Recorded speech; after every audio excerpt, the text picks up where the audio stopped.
El arte de sanar, una serie radiofónica creada para ti que buscas nuevas alternativas. El arte de sanar.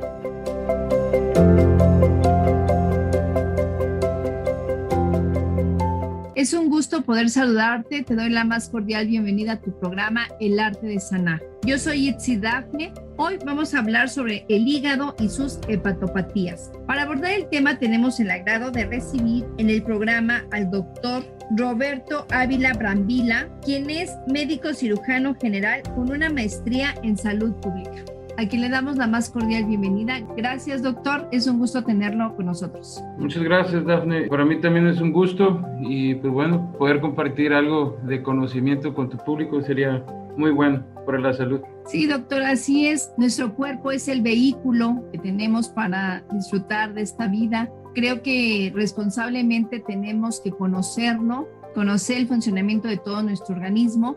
Y bueno, ahora nos vamos a enfocar con el hígado. Sabemos que el hígado forma parte importante de los órganos de nuestra salud y a veces no le tomamos mucha importancia o no nos damos cuenta de los síntomas, sino hasta que ya es un daño irreversible. Es lo que queremos nosotros con este programa, que las personas vayan creando esa responsabilidad de conocer su cuerpo y sobre todo conocer cuáles son los síntomas para poder actuar de una manera preventiva y así evitar situaciones lamentables. Así es, Dafne. Mira, bien comentas tú. Yo creo que la principal causa de que los pacientes no se atiendan a tiempo, yo creo que es el desconocimiento de las enfermedades. Yo la verdad no pienso que una persona en su sano juicio le guste estar enferma, pero bien lo comentaste tú, cuando uno no conoce esos síntomas, esos signos, pues obviamente no sabemos si está bien, si está mal o si podemos recurrir a algún médico o a algún especialista. Ese es un punto muy importante y nosotros en medicina estamos tratando de volver a retomar esta parte informativa con los pacientes. En este caso, como hoy toca, vamos a hablar del hígado. No sé qué, algunas dudas que puedas tener. Sí, doctor. ¿Qué es el hígado? Ok, el hígado...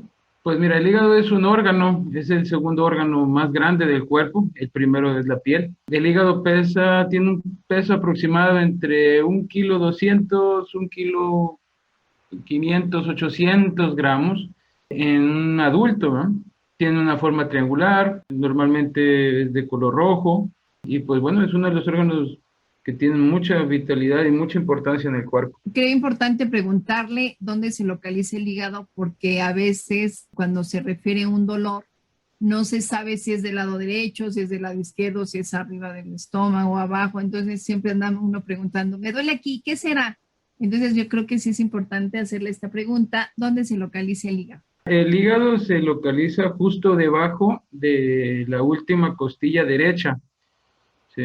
Y es también muy importante porque luego llegan los pacientes a la consulta y me dicen, doctor, me duele el hígado y se tocan del lado izquierdo o bien de esto como en otras partes, ¿no? Se localiza justo debajo de la 12ª costilla derecha, ¿sí? Ahí es un espacio aproximadamente unos 5 o 6 centímetros hacia abajo y tiene una anchura aproximada de unos 10 centímetros, más o menos. ¿Qué funciones realiza el hígado? Bien, el hígado es un órgano, como te comentaba, que es muy importante en el metabolismo del humano, porque hay muchos artículos que dicen que tiene muchas funciones. El más aproximado, creo yo, es uno que marca que tiene 500 funciones. Entonces, son demasiadas. Vamos a agruparlas rápidamente en estos grupos. Tiene una función endocrina, o sea, para él mismo, y una función exócrina, o sea, que va a afectar de forma a distancia en el cuerpo, ¿sí? Normalmente estas dos funciones se utilizan para autorregular todos los procesos metabólicos del cuerpo, entre ellos, ya sea la absorción de nutrientes o la eliminación de estos. Además, tiene un papel muy importante en la producción de factores de inmunidad y eliminación de algunas bacterias del torrente sanguíneo. Este órgano tiene unas células especializadas que se llaman células de Kupffer. Ellos defienden muy bien al organismo de estas enfermedades. También tiene otra función muy importante que son la síntesis de proteínas, o sea, crear proteínas que sirven para diferentes mecanismos de regulación en el cuerpo. Por ejemplo, algunas de estas proteínas son las albúminas, proteínas que sirven para la coagulación, proteínas que sirven para crear factores hormonales. También tiene una función que es la producción de bilis. Esta función de este líquido es dar metabolismo a los colesteroles o a los lípidos. Tiene también otra función del hígado, es la regulación de los nutrimentos, por ejemplo, la glucosa, el glucógeno, el colesterol, los aminoácidos, que son los precursores de las proteínas. También tiene el poder de detoxificar el cuerpo, esto por medio de ciertos mecanismos, algunos se llaman citocromo P450, hay muchos específicamente, pero se utilizan para eliminar fármacos, productos de desecho, como por ejemplo el amoníaco. El amoníaco es un producto de desecho que se crea en los metabolismos del cuerpo y si este se acumula, pues nos intoxica. Es lo que normalmente afecta a los pacientes cuando tienen cirrosis o cosas así. Altera su estado mental. Otro proceso también es la formación de hemoglobina a partir de la distribución de hierro. También es importante para la circulación, para la oxigenación del cuerpo y bueno, pues podríamos seguir, pero yo creo que estas son las más importantes que debemos de conocer. No cabe duda que una larga lista de todas las funciones vitales que realiza el hígado, por lo tanto, pues nos obliga a cuidarlo más y estar más al pendiente de su funcionamiento para todas las funciones vitales de nuestro organismo estén equilibradas. Doctor, cuando hablamos de enfermedades hepáticas, ¿a qué se refiere? Bien, mira, las enfermedades hepáticas, pues obviamente se generan cuando hay algún mal funcionamiento en el hígado o cuando las funciones de este no se realizan de forma correcta. Nosotros en medicina le llamamos hepatopatías, ¿sí? Normalmente se caracterizan por alteraciones internas directas de este órgano. ¿Cuáles serían los síntomas más comunes de una hepatopatía? Los síntomas más comunes serían la ictericia, por ejemplo, que es una coloración amarilla en la piel o cuando ya es de forma más precoz o más rápida de identificar, puede ser en las conjuntivas de los ojos, en lo que es el color blanco de los ojos, cambia a un tono amarillo.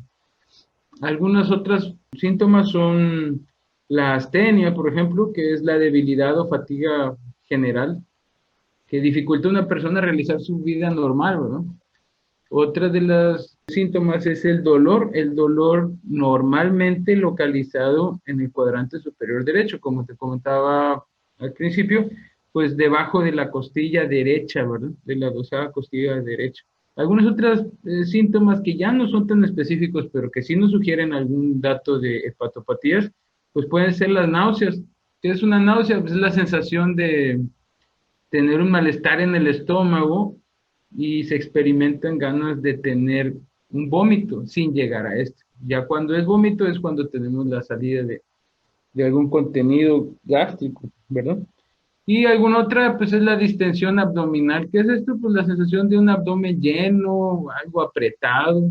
Más o menos esos son los síntomas más comunes de las hepatopatías, Dafne. Doctor, hablamos de cuántos tipos de enfermedades hepáticas existen. Pues mira, las hepatopatías que existen son demasiadas, son muchas enfermedades.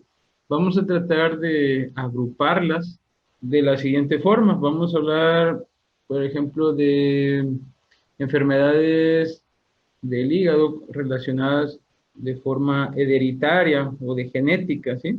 Aquí podemos tener algunas enfermedades como el síndrome de Crigler-Najjar, Dubin-Johnson. Podemos tener hepatopatías por infecciones, por ejemplo, las virales, que son las hepatitis, que muy probablemente ya han escuchado de ellas y algunas personas conocen, hepatitis A, B, C, la D. Por ejemplo, puede haber también hepatitis por virus del herpes, por adenovirus, citomegalovirus. Puede haber algunas otras infecciones como parasitarias. Puede haber hepatopatías en relación con el sistema inmunitario, ¿sí? Cuando el sistema inmunitario de nosotros, o sea, lo que nos defiende de las enfermedades, no reconoce al hígado como propio y lo empieza a atacar. Entonces, algunas de estas enfermedades pudieran ser la cirrosis biliar primaria, una hepatitis autoinmunitaria. En el caso, por ejemplo, cuando hay cirugías para donación de hígado o recepción de hígado, pues el rechazo a los injertos también son hepatopatías inmunitarias. Puede haber enfermedades del hígado, hepatopatías causadas principalmente pues por el alcohol, ¿no?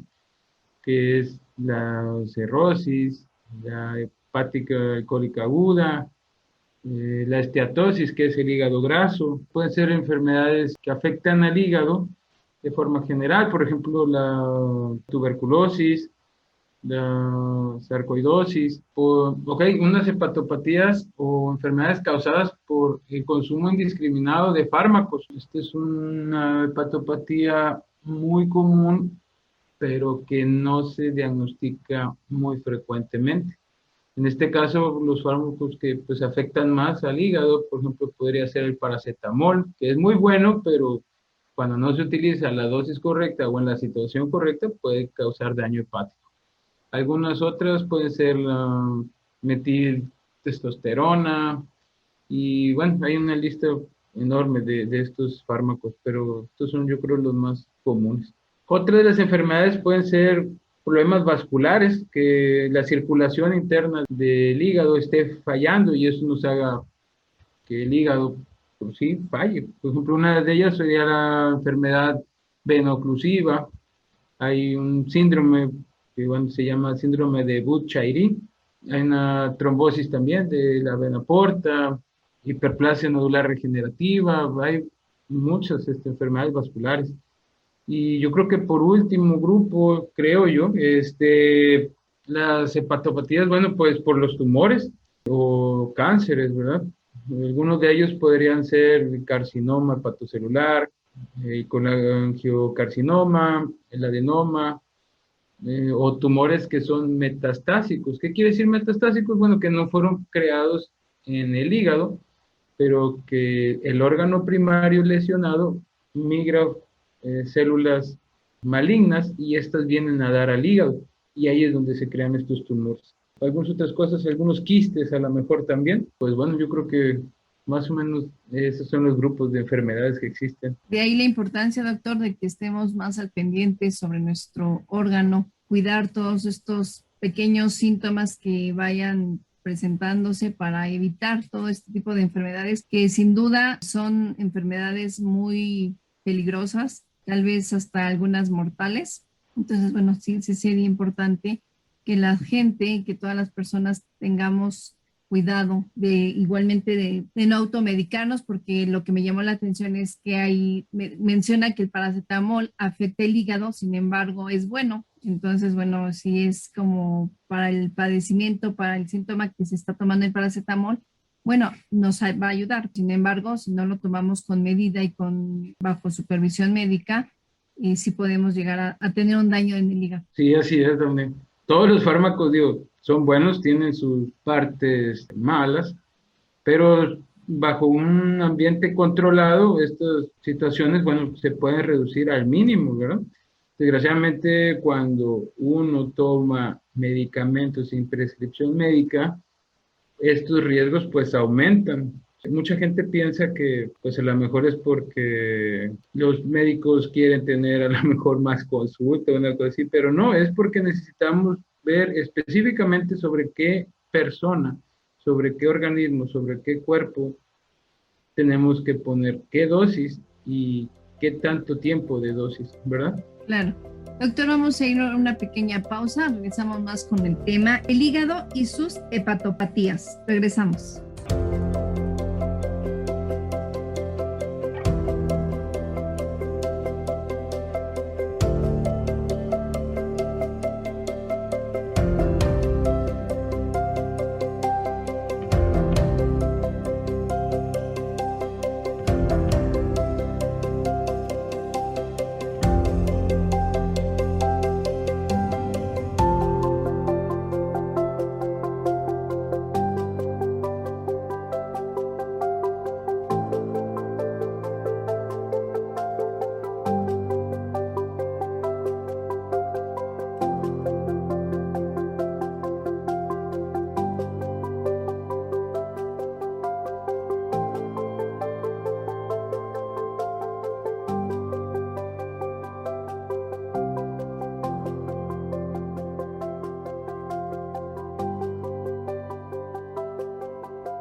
Hani Itzel te invita todos los lunes a partir de las 16 horas, horario de la Ciudad de México, a dar un recorrido sonoro por los lugares más asombrosos de nuestro país. Rincones de México Legendario es una serie radiofónica donde conocerás distintos escenarios maravillosos y llenos de grandes misterios ancestrales que siguen latentes en cada rincón de México Legendario. México Legendario, la puerta a la cultura.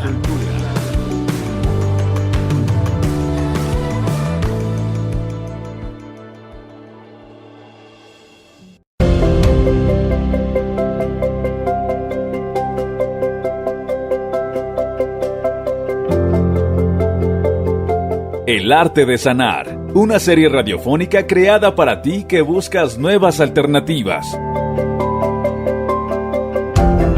El arte de sanar.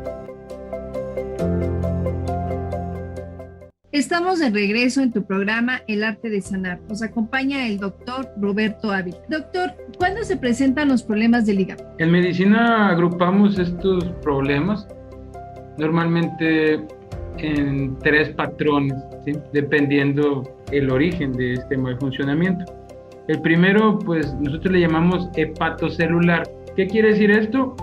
Pues bueno, es cuando el tejido del hígado tiene una inflamación, está lesionado, pues ya en casos extremos este tejido ha muerto, ¿sí? Por ejemplo, la hepatitis del grado C, el hígado graso en el caso de la inflamación. El otro patrón que podemos encontrar se le llama colestásico. ¿Qué quiere decir esto? Son problemas obstructivos. Esto es cuando predominan normalmente las características de alteración del flujo biliar, ¿sí? Recordemos que el hígado tiene una extensión que es la vesícula, que es donde se acumulan estos líquidos biliares, y es lo que hemos escuchado algunas veces, ¿no? Que hoy tenemos piedras en la vesícula. Bueno, estas piedras en la vesícula obstruyen el flujo normal de este líquido y causa algunas alteraciones. Normalmente esperemos que solo sea inflamación, pero cuando se lleva de forma crónica o de forma muy agudizada, pueden causar algunas otras lesiones, ¿sí? Otra de las alteraciones, por ejemplo, puede ser la cirrosis, pero de forma biliar, ¿sí? O sea, que por medio de la obstrucción de esta bilis se inflama el hígado por mucho tiempo y empieza a perder funciones, y esto pues nos causa la cirrosis, ¿verdad? Y por último, bueno, el patrón mixto. ¿Qué quiere decir esto? Que, bueno, la causa de la lesión del tejido y la causa de la obstrucción biliar, ¿sí? Normalmente estos son los problemas que presenta el hígado, ¿sí? No sé si haya quedado claro, si tengan alguna duda. Claro, doctor. Sí, está muy bien explicado todas estas partes de los problemas del hígado. Doctor, ¿se pueden prevenir las enfermedades hepáticas? Claro, Dafne. La mayoría se pueden prevenir de forma por el 99%, ¿verdad? Esto si evitamos los factores de riesgo. ¿Cuáles son estos factores de riesgo o conductas de riesgo? Pues bueno, el consumo excesivo de alcohol. Muchas veces hemos escuchado el consumo excesivo de alcohol, pero ¿cuánto es el consumo excesivo? ¿Cuánto es el consumo normal? Bueno, medicina dice que el consumo normal en un hombre es aproximadamente de 2 bebidas por día, y en las mujeres 1 bebida por día, ¿sí? Es el consumo normal. Un consumo de riesgo, bueno, se presenta cuando se ingieren más de 15 bebidas por semana en los hombres y más de 8 bebidas para las mujeres en una semana. Entonces, al momento que cumplimos estos criterios, pues bueno, ya sabemos que tenemos un consumo excesivo de alcohol o bueno, tenemos un consumo pues moderado, ¿no?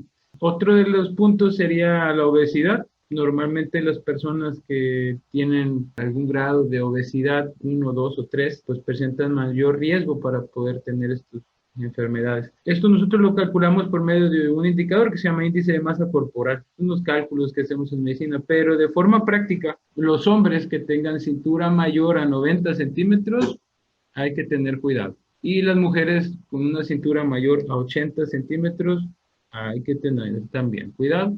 Bien, otra de las causas sería la diabetes mellitus, ya sea en cualquiera de sus presentaciones, uno o dos, algunos de los otros géneros, también nos puede afectar. Siempre hay que tratar de tener nuestros niveles de glucosa pues lo más normales posibles.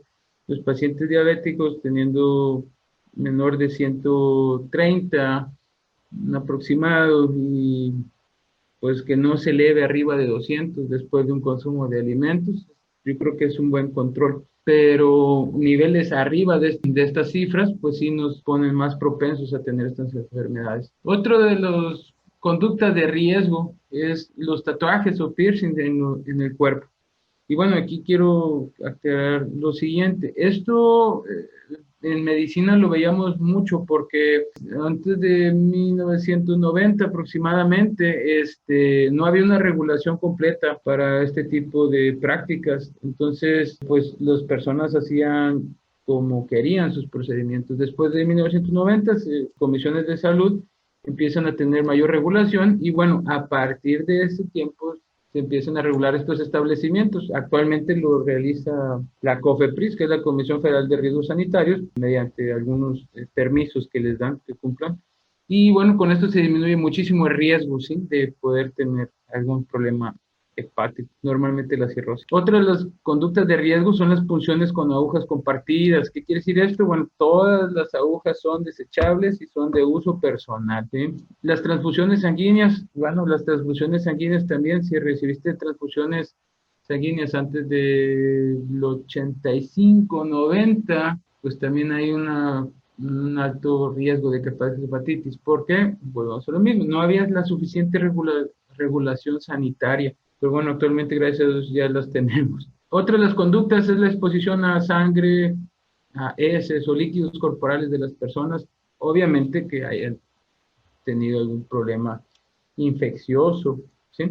Otra de las prácticas de riesgo, las relaciones sexuales de forma no segura o sin protección, utilizar preservativo, evitar tener múltiples parejas sexuales, porque esto aumenta más el riesgo de tener alguna infección por virus de hepatitis, ¿no? La exposición a sustancias tóxicas también son importantes. Los solventes de limpieza no deben de tener una concentración mínima de tetracloruro de cloro. Los plásticos que no contengan cloruro de vinilo, los herbicidas que no tengan el paraquat y algunos químicos industriales como los bifenilos, policlorados, entre otras sustancias, pero normalmente esas son las más comunes con las que podamos tener algún contacto, ¿sí? El consumo indiscriminado de medicamentos, como lo comentamos hace un momento, el paracetamol, la aspirina, el ibuprofeno, la amoxicilina con ácido clavuránico, que también muchas veces somos muy devotos a ese antibiótico, el ketoconazol, las vitaminas, que también ese es otro punto importante. Mucha gente, me siento mal, vitaminas. Y no debe ser así, debe tener su indicación. Las personas también, por ejemplo, que tienen alto riesgo de infectarse por problemas de hepatitis, ¿quiénes son? Personal de salud, personal de seguridad, normalmente los personas que están en los centros penitenciarios y las personas que, por ejemplo, no deciden o no quieren vacunarse contra la hepatitis, en este caso. Una valoración temprana dirigida también a las personas con antecedentes de enfermedad hepática hereditaria sería una práctica muy importante. Como comentamos, hay enfermedades hereditarias que pueden hacer que desarrollemos nosotros este factor. Y bueno, si se identifica de forma temprana, pues podemos prevenir esta enfermedad, ¿ok? No cabe duda que unas medidas que están al alcance de todos, que podemos prevenir, que podemos evitar para tener un organismo más saludable. Doctor, ¿cómo se diagnostican las enfermedades hepáticas? Es un proceso algo complicado, pero sencillo a la vez. ¿Por qué complicado? Pues porque todo depende de la causa de la enfermedad que estemos tratando de encontrar. Pero pues el diagnóstico se hace principalmente con personas profesionales de la salud. En este caso un médico puede ser un médico general, puede ser un médico especialista. Él va a realizar una serie de preguntas, una anamnesis, y va a orientarla a datos que pudiéramos encontrar en las hepatopatías. Una vez que el médico tenga estos datos, él, si cree conveniente, pues puede pedir al paciente algunos otros estudios. Por ejemplo, un estudio de sangre, un estudio de laboratorio. ¿Cuáles son estos estudios? Una biometría hemática para ver si hay algún tipo de anemias, una química sanguínea para ver cómo está el metabolismo, unas pruebas de funcionamiento hepático, que es un estudio propio del hígado, donde nos podemos ver bilirrubinas, podemos ver si está inflamado, podemos ver la cantidad de albúmina, de proteínas, entre otras cosas. Si aún queda algo de dudas, pues bueno, el médico puede pedir un estudio de imagen. Estos estudios normalmente es el ultrasonido, un ultrasonido superior de abdomen. También pueden ser las tomografía axial computarizada. Puede ser simple o contrastada, dependiendo del padecimiento que se esté buscando, o si es más específico, pudiera ser una resonancia magnética. Y por último, para confirmar el diagnóstico, podría ser la biopsia. ¿Qué es una biopsia? Pues bueno, es la extracción de una muestra del tejido del hígado para poder decir 100% seguros el tipo de enfermedad que tiene el paciente. Esas son las formas en que se diagnostican las enfermedades del hígado, Dafne. Gracias, doctor. Sí es importante conocer todo, cómo se realizan todos esos estudios para tener mejor resultados y poder descartar cualquier enfermedad del hígado. Muy bien. Doctor, ¿el hígado se regenera? Sí, Dafne, sí se regenera, es una propiedad que tiene este órgano, pero fíjate que hay estudios donde se ha realizado en pacientes que han sido trasplantados, pero todavía no se alcanza a comprender bien el comportamiento posterior al estímulo que es de la, le llamamos resección quirúrgica, o sea, al momento de que se quita una parte del hígado, ¿sí? La lesión y la pérdida de este volumen en la persona donante, como al momento que se inserta o se implanta el trasplante al receptor. ¿Qué quiere decir con esto? Bueno, se tiene registros donde el hígado del donante no tiende a recuperar el volumen inicial que tenía, a pesar de que se restablece completamente su función renal. ¿Qué quiere decir esto? Sí se regenera, no en su totalidad. Doctor, ¿existen tratamientos efectivos contra las enfermedades hepáticas? Claro, Dafne, sin duda alguna. Te comento algunos ejemplos. El primero que tenemos que tener en cuenta, pues es una dieta, ¿verdad? Una dieta que, por ejemplo, en las personas que padecen de cirrosis, pues bueno, al momento de restringir proteínas, sodio, los pacientes pues les va muy, muy bien. La principal complicación que tienen estas personas es la acumulación de líquido en el abdomen, que se le llama ascitis. Si ellos llevan una buena dieta, pues la lesión disminuye las complicaciones, ¿sí? Otra de las cuestiones, por ejemplo, cuando hay una colelitiasis. ¿Qué es una colelitiasis? Es la obstrucción de piedritas del colédoco, del conducto de la vesícula hacia el intestino delgado. Por ahí pasa la bilis para metabolizar los lípidos y las grasas. Cuando esto se obstruye, se le pide al paciente que no consuma alimentos que nosotros les llamamos colecinéticos. ¿Qué quiere decir esto? Que producen o que fomentan la producción de bilis. ¿Cuáles son estos alimentos? Pues todos los que sean grasas y lípidos, ¿sí? Entonces, con esto, las dietas, tenemos un buen tratamiento. Otra línea, pues, es los fármacos, ¿sí? Por ejemplo, en la cirrosis, utilizar diuréticos, otro medicamento que es la L-ornitina, el aspartato, la lactulosa, son medicamentos que nos dan muy buen tratamiento para este tipo de enfermedad. En la colelitiasis, como te comentaba, por ejemplo, el ácido ursodeoxycólico, en la enfermedad de hígado graso, pues la pioglitazona es un muy buen medicamento.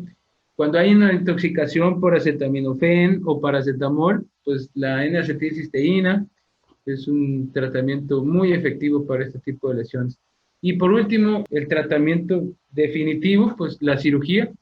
En la colelitiasis, en la obstrucción del colédoco, pues la cirugía que se realiza es la colecistectomía. En los pacientes que, por ejemplo, tienen algún absceso de origen bacteriano, pues el drenaje quirúrgico percutáneo o laparoscópico.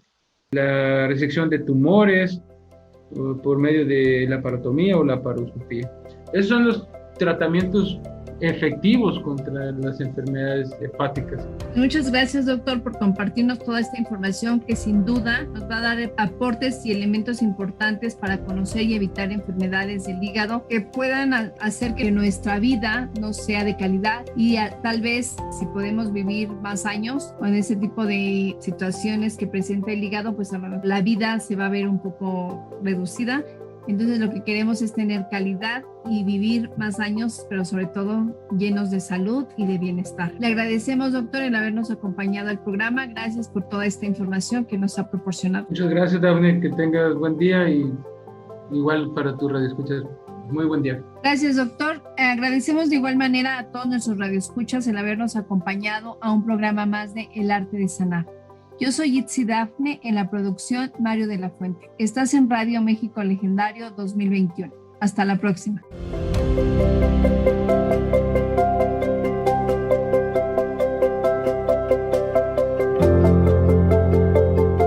El Arte de Sanar, una serie radiofónica creada para ti que buscas nuevas alternativas. El Arte de Sanar,